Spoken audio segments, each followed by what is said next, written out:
Back when we were kids, most of us thought the news was just the truth, and the man on the screen wore a tie, and he sat behind a desk and looked into the camera like he knew everything.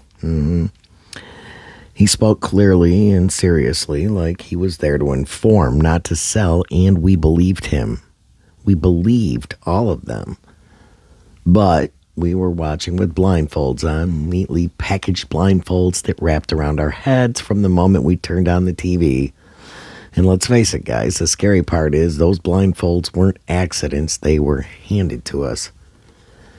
This episode isn't just about fake news or slanted politics, it's about something deeper. It's about how media, old and new, has shaped what we think, what we know. Not just what we believe, but how we think, how it trained us to trust certain voices, ignore others, and dismiss entire truths because they never got airtime. It's about how headlines replaced textbooks and how emotions started mattering more than fact. So today we're pulling off the blindfold. We're talking about how the media raised us and what it left out on purpose, and I am your host, Sue. So let's start with what we were never told in the classroom, okay?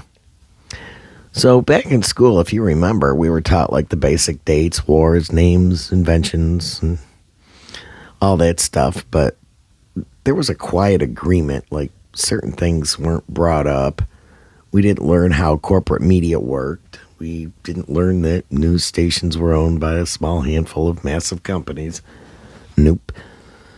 We weren't told that most newspapers in the country were owned by just a few hands either.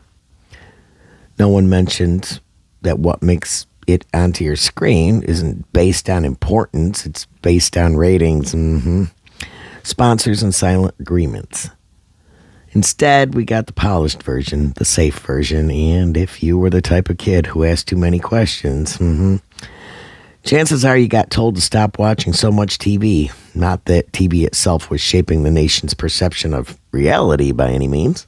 Then came the shift. All right, let's face it, the news stopped being news and started being entertainment.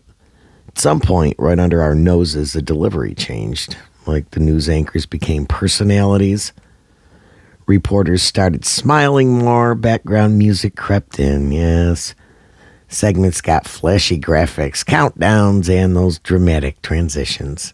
Everything was branded. Everything had a hook. And somewhere in all that polish, the actual truth got buried. Think about it. Think about it good. We weren't being informed anymore. We were being managed. News stories were selected not by what mattered most, but by what could keep people watching. Fear sells.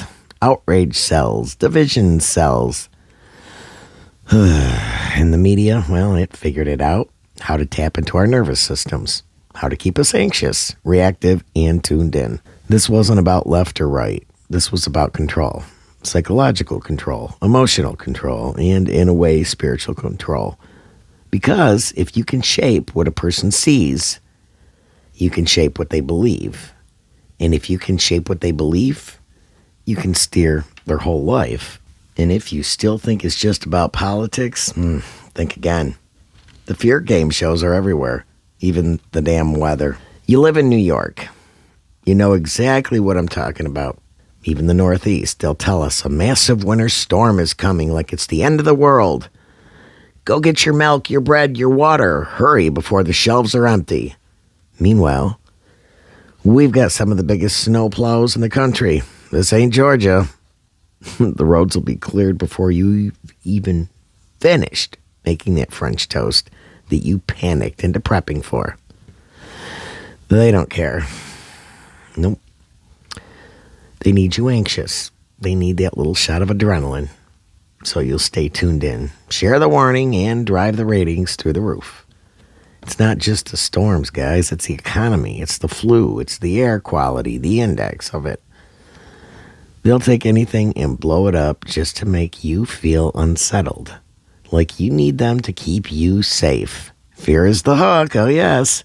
And once again, you're hooked. And then you stop asking questions. Doesn't stop with the news anchors or the weather hype.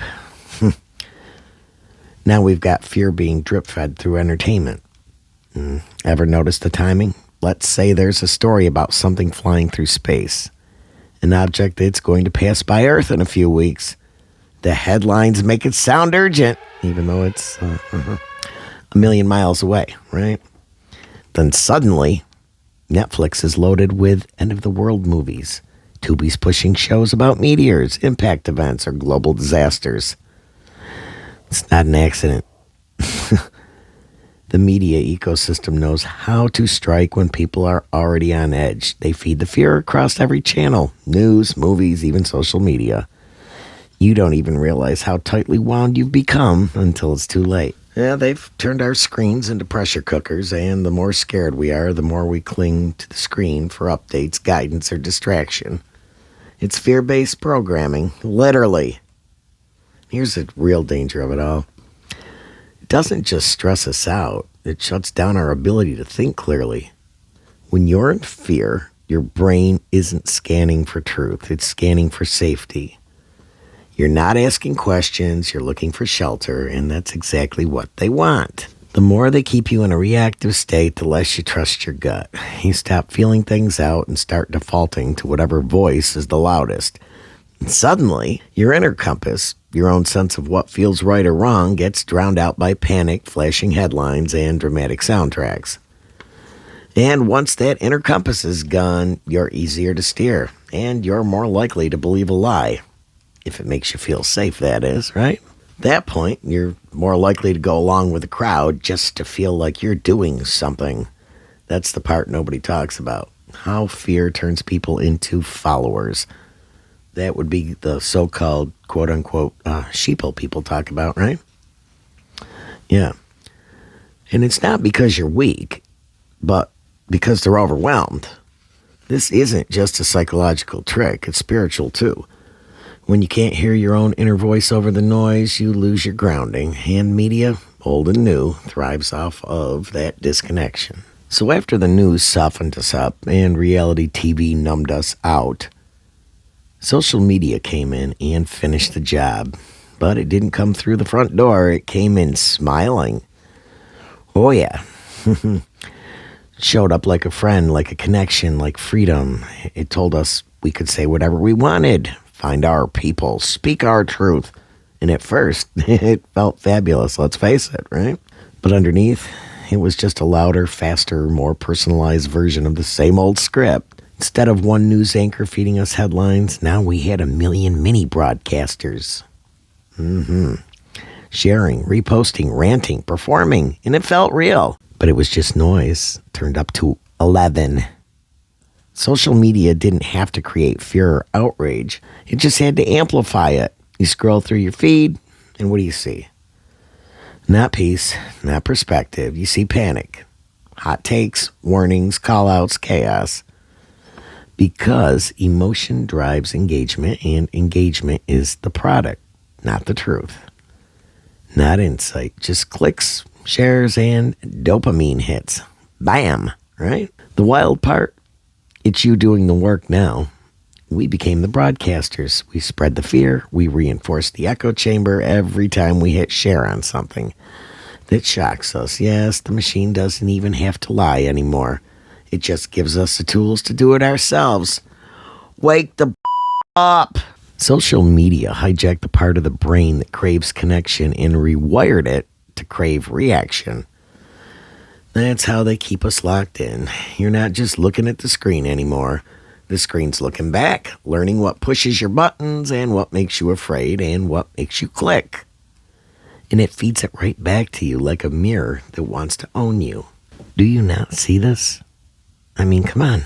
And now that fear has bled into real life. People don't just carry opinions anymore. They carry triggers. They don't talk to understand. They talk to win. Or worse, they just cancel each other completely. You say something someone doesn't like, boom, you're blocked, labeled, dismissed. There's no room for, wait, let's talk this out. People don't even listen anymore. They just scan for offense or wait for their turn to clap back with something they saw in a meme. Everyone's being trained to argue publicly on display like it's some kind of sport. You're not trying to have a real conversation. You're performing one, hoping people would clap for your side. That is what social media did. It made opinions into brands. It made arguments into content. Now people are walking around with rehearsed lines and stock phrases, but no depth. They're parroting headlines and TikTok rants like scripture. Let's not leave out Facebook and all the rest. And the second someone challenges it, they shut down, lash out, or just disappear. The real dialogue, gone. Nuance, gone. Now it's all about sound bites and side-taking. And we wonder why people feel more alone than ever. Come on. And here's where it stops being just annoying and starts being dangerous. Because all of this, it's not just noise anymore. It's laying the groundwork for a civil war. Not with muskets and bayonets yet, but something even more corrosive. Division by design. People are no longer disagreeing. They're dehumanizing. It's not, I think you're wrong. It's, you are the enemy. Families don't talk. Friends drop each other over posts. Communities fracture over slogans. And every time we swipe, we're fed more reasons to fear each other. More reasons to choose a side. That's not an accident, guys. Divide and conquer still works. It's just digital now. Feed people fear, isolate them, strip away common ground, then light a match and watch them burn each other while the machine runs in the background untouched. Yep. That is what's going on. And if you look closely, signs are everywhere. Neighborhoods tense, protests escalating, people openly fantasizing about what side of the fight they'll be on when it finally happens. What finally happens, guys? Come on. The media stokes it. Social media fuels it. And we're all standing in the middle, breathing in the smoke. This isn't about left or right. It's about power.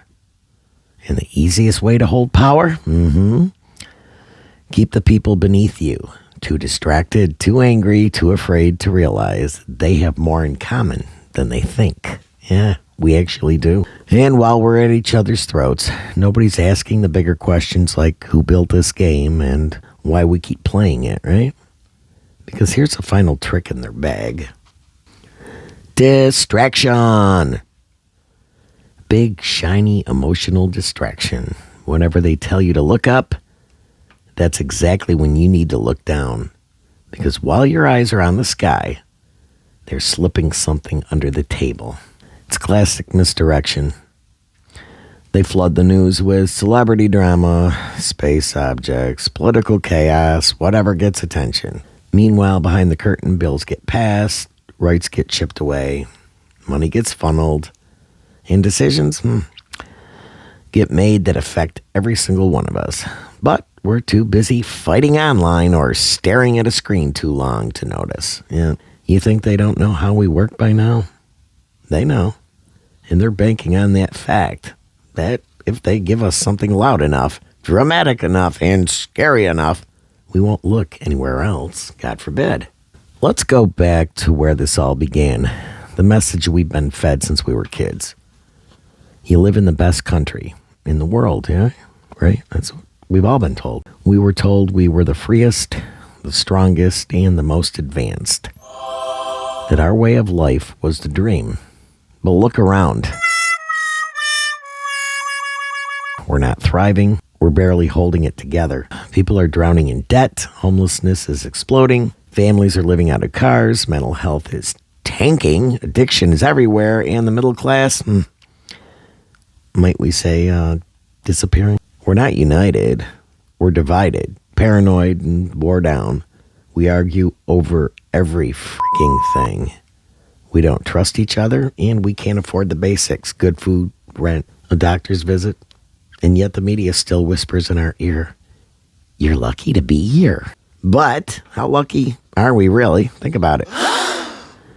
When freedom has a price tag, and truth is something you have to dig for in the dark, that's the real blindfold. And until we call it what it is, nothing is going to change. It's time to turn away from the screen, not just social media, all of it. The movies, the TV, the so-called news, the endless cycle of chaos and crisis that keeps us distracted, divided, and disconnected. And while we're at it, put down the controller too Even the video games now are nothing but fight, fight, fight. Constant conflict, constant adrenaline. It's training us to stay in a state of tension, always on edge, always ready to react. That's not relaxation. That's programming. Here's one for you guys, you music lovers. Even the music changed. Most people don't realize this, but music used to be tuned to 432 hertz. A natural, balanced frequency that resonated with the body and calmed the mind. And then it was switched to 440 hertz and more. And everything shifted. Yes, that tiny change created tension instead of harmony. It agitates the nervous system, raises stress, and subtly keeps people off center. And that's the soundtrack we've all been living under ever since. Yes. We've been watching fake problems, fighting fake enemies, and vibrating to a chaotic frequency while ignoring the very real people sitting right in front of us, the ones who matter, the ones we are losing touch with. It's time to get back to basics, back to what feels good. Not what's loud, not what's trending, but what brings peace, joy, presence, real connection, music that heals, food that nourishes, laughing with people you love, nature, eye contact. Yes, eye contact and stillness. It's time, guys. It's time to stop living through screens and start living here in the real world. Not the programmed one. Not the digital one. Not through electrodes, chaos, beats, or endless notifications. Because once we unplug from their world, we finally return to ours. And that's when we truly remember who we really are. This has been another episode. Thanks for listening, and we will get back to our normal ones in the next episode.